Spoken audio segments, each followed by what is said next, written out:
corrupts, and absolute power corrupts absolutely. This is Aaron Russo, a filmmaker and former politician.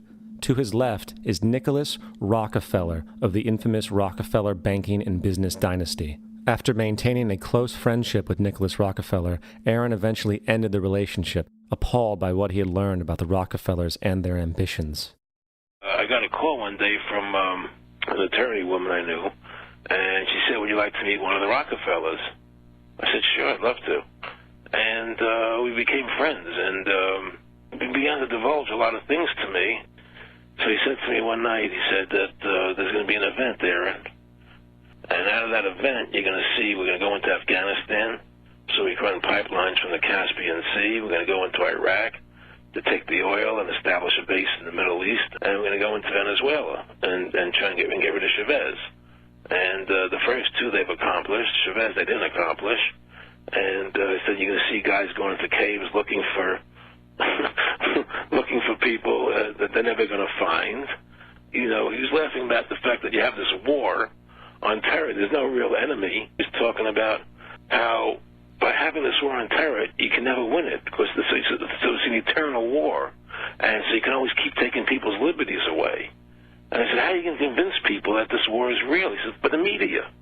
The media can convince everybody it's real. I mean, you know, it's just that you keep talking about things. You keep saying it over and over and over again, and eventually people believe it. You know, you created the Federal Reserve in 1913 through lies.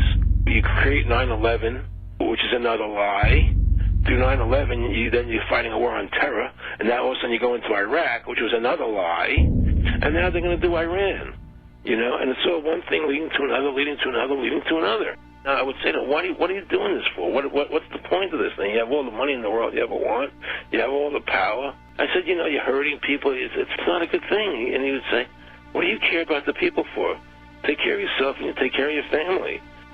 And then I said to him, what are the ultimate goals here? He said, the ultimate goal is to get everybody in this world chipped with the RFID chip and have all money be on those chips and everything on those chips. And if anybody wants to protest what we do or violate what we want, we just turn off their chip. That's right, microchipped. In 2005, Congress, under the pretense of immigration control and the so-called war on terrorism, passed the REAL ID Act, under which it is projected by May 2008, you will be required to carry around a federal identification card, which includes on it a scannable barcode with your personal information.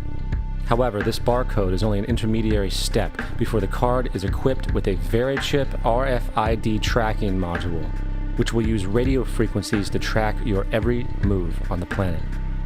If this sounds foreign to you, please note that the RFID tracking chip is already in all new American passports. And the final step is the implanted chip, which many people have already been manipulated into accepting under different pretenses.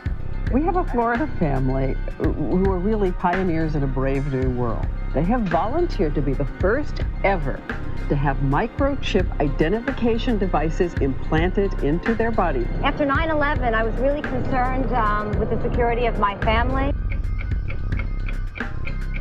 I wouldn't mind having something planted permanently in my arm that would identify me. In the end, everybody will be locked into a monitored control grid where every single action you perform is documented. And if you get out of line, they can just turn off your chip, for at that point in time, every single aspect of society will revolve around interactions with the chips. This is the picture that is painted for the future if you open your eyes to see it. A centralized one-world economy where everyone's moves and everyone's transactions are tracked and monitored, all rights removed. The most incredible aspect of all. These totalitarian elements will not be forced upon the people will demand them.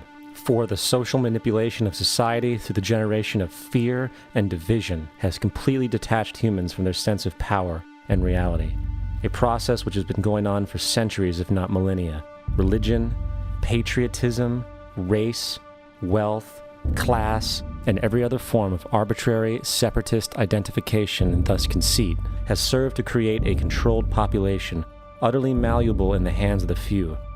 Divide and conquer is the motto, and as long as people continue to see themselves as separate from everything else, they lend themselves to being completely enslaved. The men behind the curtain know this, and they also know that if people ever realize the truth of their relationship to nature and the truth of their personal power,